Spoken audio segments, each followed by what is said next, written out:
თბილისში 23 მეტროსადგური 2017 წელს გაიხსნება. მშენებლობა დღეს მთავრობისა და აზიის განვითარების ბანკის წარმომადგენლებმა დაათვალიერეს. აშენდება მიწისქვეშა და მიწის ზედა შენობები, მეტროდან ამოსასვლელები ვაჟა-ფშაველას გამზირსა და სანდროეულის ქუჩაზე გაკეთდება. რესტავრაცია ჩაუტარდება გვირაბებს.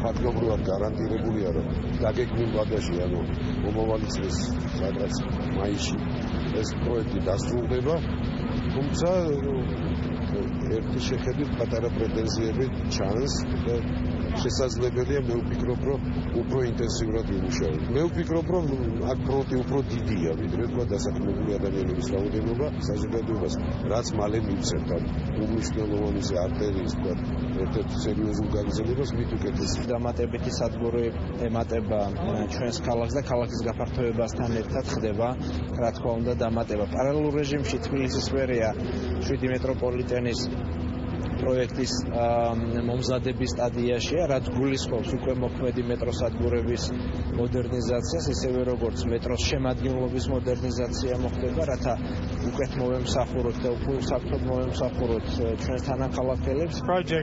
შედეგი შთამბეჭდავია, თავდაპირველად მშენებლობა ნელი ტემპით მიიწევდა წინ, თუმცა ვიმედოვნებთ, რომ სადგური მომავალ წელს გაიხსნება. ჩვენ საქართველოში მონაწილეობას ვიღებთ ინფრასტრუქტურულ, ტრანსპორტისა და ურბანული პროექტების განხორციელებაში.